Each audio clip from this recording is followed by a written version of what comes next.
j'espère que vous allez bien. Donc aujourd'hui, on va entamer l'étude du dernier jour d'un condamné.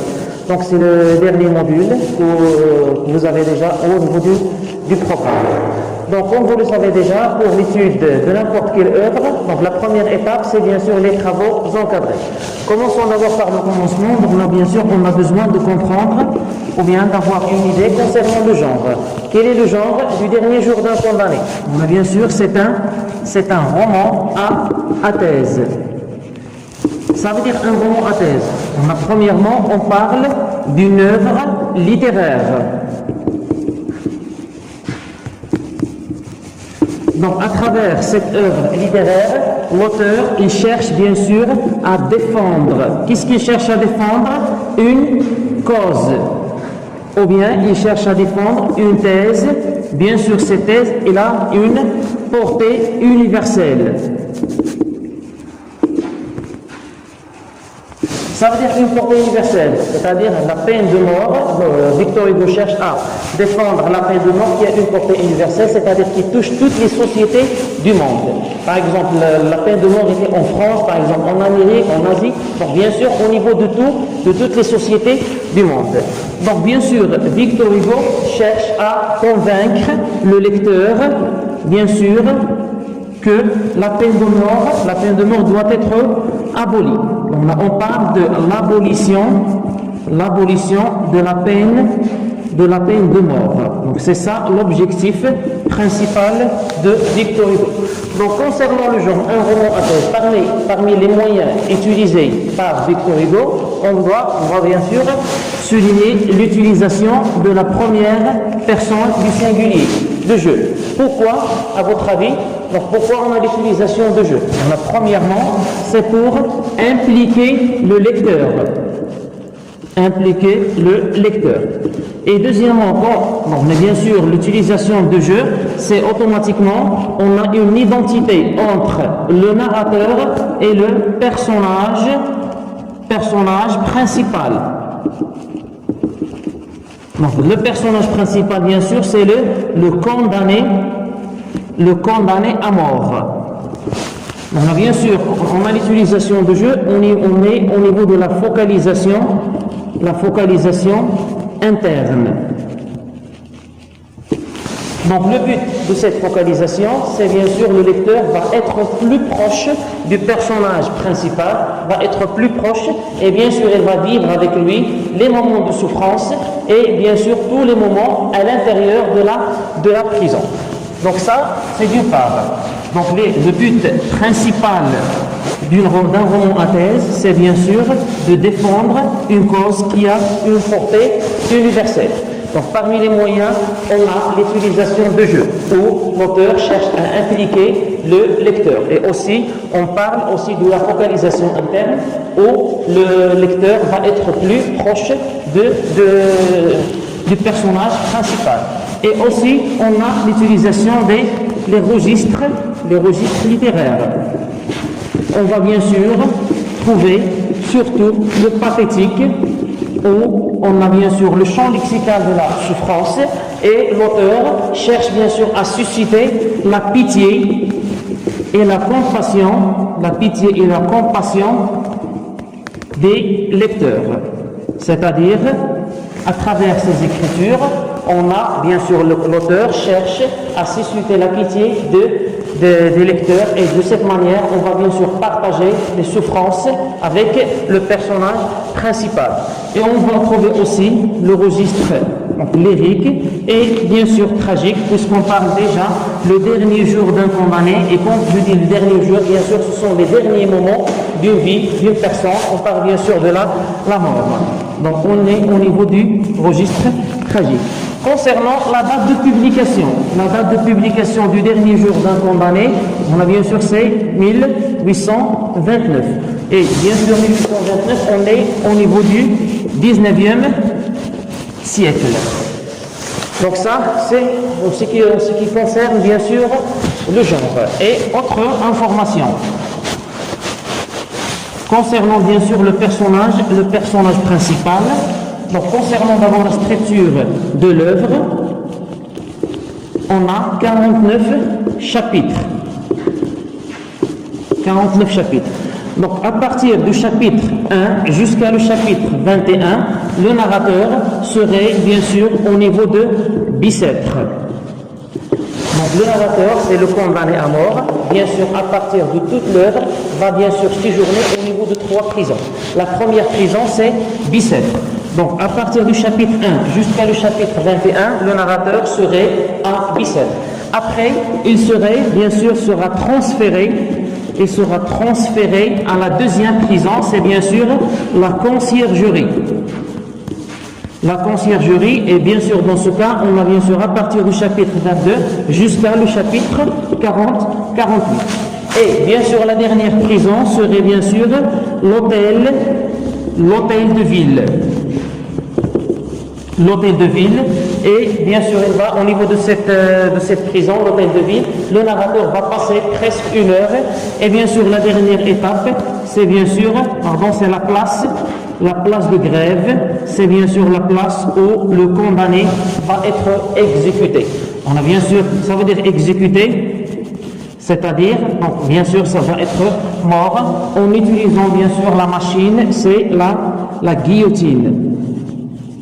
Donc soit on dit la guillotine, soit l'échafaud. Donc ça c'est bien sûr la machine par laquelle on exécute un condamné à mort. Donc pour le moment, on a discuté le genre. Donc le roman Athènes, pour bien sûr un rappel, le roman Athènes c'est une œuvre d'abord littéraire. Et bien sûr à travers laquelle l'auteur cherche à défendre une cause. Victor Hugo, pourquoi il a écrit toute cette œuvre? Donc quel but? Qu'est-ce qu'il cherche? Donc Victor Hugo a écrit Le dernier jour d'un condamné dans le but d'annuler ou bien d'abolir la peine de mort. Donc c'est ça l'objectif principal de Victor Hugo, abolir la peine de mort. Voilà l'objectif. Et abolir bien sûr c'est dans le sens de annuler ou bien supprimer. Donc c'est ça l'objectif. Donc premièrement c'est une œuvre d'abord littéraire à travers laquelle l'auteur cherche à défendre une idée universelle. Donc il y a une portée universelle. Deuxièmement, concernant les moyens mobilisés par l'écrivain, on a d'abord l'utilisation de la première personne du singulier, je. Quelles sont les valeurs de jeu? Premièrement, c'est impliquer le lecteur. Ou bien, nous, comme étant des lecteurs, on va se mettre à la place du condamné, et de cette manière, on va partager avec lui les moments de souffrance et bien sûr tous les moments au niveau des trois prisons.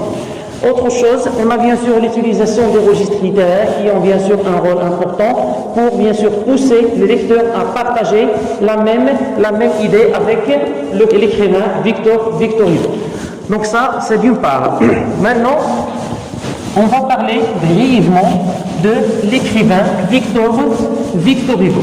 On a bien sûr, c'est un écrivain célèbre. Donc voilà, donc Victor Hugo. Donc il est né d'abord, en 1802 à Besançon. Et bien sûr, sa mort, donc soit sa mort ou bien on dit son décès, c'était bien sûr en 1885 à Paris. Donc bien sûr l'œuvre la plus célèbre de Victor Hugo, on note Les Misérables. Donc bien sûr cette œuvre a été traduite en plusieurs langues. Donc Les Misérables, on a bien sûr Les Châtiments et d'autres. Les Châtiments, par exemple L'Homme qui rit, etc. Ce que l'on doit noter principalement pour Victor Hugo, c'était déjà un écrivain et c'était aussi un poète, un dramaturge. C'est bien sûr c'est un fil conducteur du romantisme. Donc aussi Victor Hugo c'était un écrivain engagé. Et ça veut dire engagé, c'est-à-dire un écrivain qui traite des sujets qui ont une relation étroite avec la société. Par exemple, Victor Hugo a écrit le dernier jour d'un condamné dans le but de défendre une cause, bien sûr, qui touche sa société à l'époque. Il a aussi essayé, bien sûr, de défendre, par exemple, les droits des femmes, etc. Donc c'est ça l'engagement, c'est de défendre des causes ou bien des choses qui sont en rapport direct avec la la société. Mais bien sûr, il assume la responsabilité de défendre les causes de sa société. Donc ça, bien sûr, c'est concernant la biographie de Victor Hugo. On a bien sûr, si on veut travailler de manière bien détaillée la biographie de Victor Hugo, bien sûr, on a besoin énormément du temps. Donc on a donné que l'essentiel. La date de sa naissance, c'était en 1802 à Besançon, et la date de sa mort, c'est 1885 à Paris. Et parmi les œuvres, donc l'œuvre la plus célèbre, bien sûr, on note Les Misérables, donc Les Châtiments, L'Empyrie, on a Notre-Dame de Paris, etc. Concernant donc le siècle, on parle bien sûr du 19e siècle, et aussi on ne peut pas oublier que Victor Hugo était un écrivain engagé. Ça veut dire écrivain engagé, c'est-à-dire un écrivain qui cherche à traiter des causes de sa société. D'accord, il défend des causes de sa société, comme par exemple le dernier jour d'un condamné, et aussi, comme la peine de mort, et aussi par exemple les droits des femmes.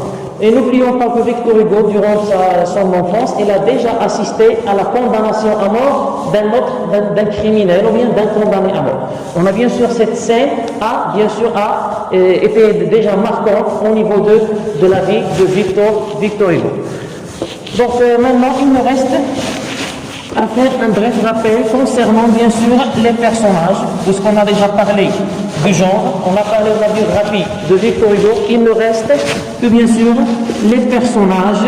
On ne va pas bien sûr travailler tous les personnages, on va donner qu'une idée générale concernant les personnages principaux. Et bien sûr, commençons par le personnage central de toute l'œuvre. On a bien sûr le condamné.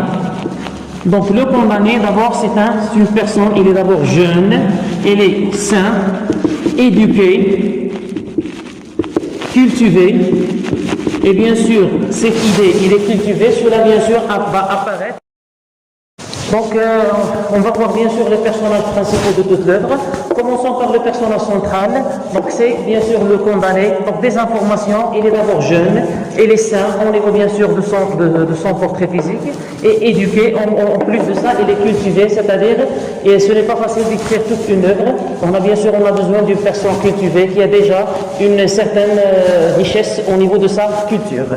Donc deuxième personnage, on parle bien sûr de sa fille Marie. Donc Marie, bien sûr les informations, il est d'abord fraîche, c'est-à-dire il est belle, et bien sûr elle a 3 ans.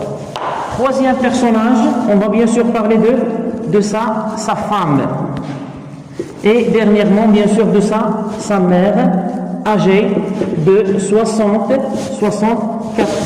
Donc, comme vous remarquez, bien sûr, concernant Victor Hugo, il a bien sûr choisi de parler seulement des filles, bien sûr, et des femmes. Donc, quel but? On a bien sûr, c'est autrement dit, ou bien de manière indirecte, Victor Hugo nous montre que la condamnation d'un père signifie la condamnation de toute la famille de manière générale. On a bien sûr, c'est aussi un argument utilisé de la part de Victor Hugo pour bien sûr essayer d'abolir la peine de mort.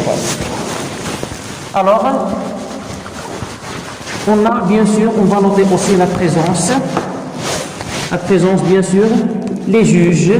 Donc, quel est le rôle des juges? C'est bien sûr c'est l'application des lois. On trouve aussi donc l'avocat. Quel est le rôle de l'avocat? C'est bien sûr défendre bien sûr le coupable ou bien l'accusé. On trouve aussi la présence, donc le bourreau ou bien le guillotineur. Donc le bourreau ou bien le guillotineur, c'est bien sûr la personne qui prend en charge l'exécution d'un condamné à mort. Il est présenté comme étant un personnage cruel. Et aussi le nom que l'on a au niveau du dernier jour d'un condamné, c'est bien sûr Samson. C'est ça bien sûr le nom de ce bourreau. Il est tellement cruel, et aussi il est insensible. Insensible bien sûr face aux souffrances du condamné. On a aussi la présence de d'autres personnages, comme bien sûr le prêtre. Donc Donc bien sûr au niveau de la religion chrétienne, avant la mort d'une personne, on a toujours besoin de la présence d'un prêtre, où bien sûr son rôle est de confesser. Ça veut dire de confesser un personnage, c'est-à-dire le personnage qui, bien sûr, qui vit ses derniers moments, doit confesser, c'est-à-dire doit avouer ses fautes pour le prêtre, dans le but, bien sûr, d'avoir le pardon divin. Donc c'est ça l'objectif, le pardon divin. On a bien sûr le prêtre a pour but, bien sûr, de confesser le condamné, en rapport avec l'histoire, de confesser le condamné, c'est bien sûr en croyant que le condamné va bien sûr avoir le pardon divin. Donc brièvement, c'est ça bien sûr, on a parlé bien sûr brièvement des personnages principaux de toute l'œuvre, et je vous remercie infiniment. Donc on se verra une